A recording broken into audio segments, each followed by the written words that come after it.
Lorsque j'atteins la Nouvelle-Zélande et la grande ville moderne d'Auckland, ce sont d'autres navigateurs qui sont à l'honneur.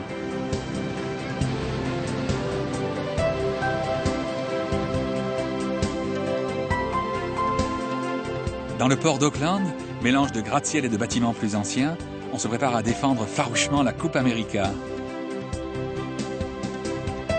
Et sur les pontons, je découvre quelques magnifiques machines de course. Ce sont les bateaux d'Around the Alone, le tour du monde en solitaire. Isabelle Autissier, en tête de la course, s'apprêtait ce jour-là pour la 3e étape.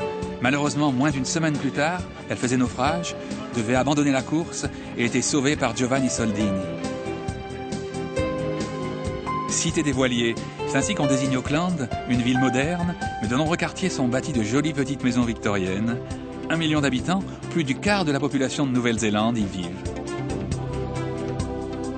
À cette grande métropole, les navigateurs en balade préfèrent l'extrémité nord du pays, la région de la baie des îles, qui offre des quantités de jolis mouillages, comme l'île Roberton. Ce qui attire le plus les voyageurs en Nouvelle-Zélande, ce sont ces incroyables beautés naturelles. Ici, à quelques milles à peine de la grande ville d'Auckland, une colonie de fous de bassin a élu domicile.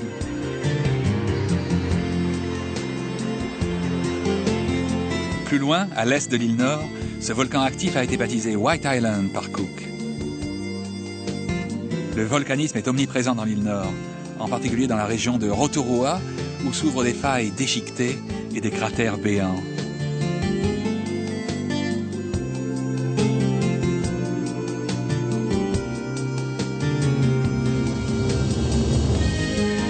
Et les minéraux variés donnent au lac des couleurs incroyables, dans la vallée de Waimangu, ou sur l'extraordinaire site de Waiotapu.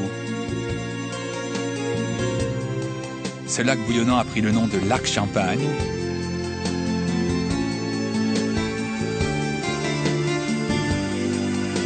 Et celui-ci a vraiment cette couleur pistache.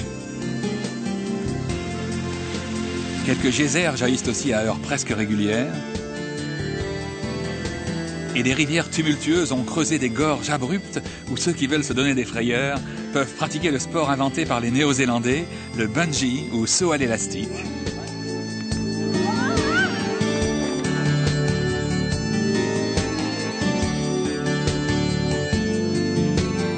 Plus au sud, des collines couvertes de toé-toé, les papyrus locaux, entourent le Tongariro et le Ruapehu, volcans en activité, plus haute montagne de l'île.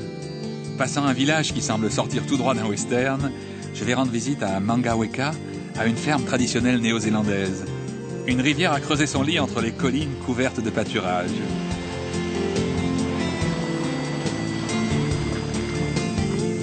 Près d'un petit étang, on peut loger chez l'habitant dans une chambre de cette petite maison.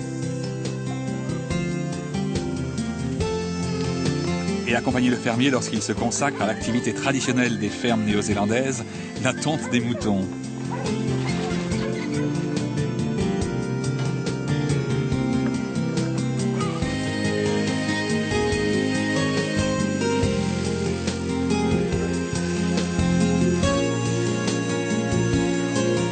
C'est une activité qui demande beaucoup de doigté. Mais les brebis se laissent faire plutôt gentiment.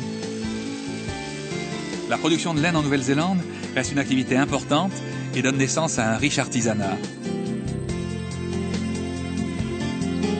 D'ailleurs, il y a en Nouvelle-Zélande 10 fois plus de moutons que de Néo-Zélandais. Voleur d'images, je suis un voleur d'images. J'ai dans mes souvenirs des chagrins, des plaisirs, des rêves, des désirs, des joies, des soupirs. Mais je dois repartir.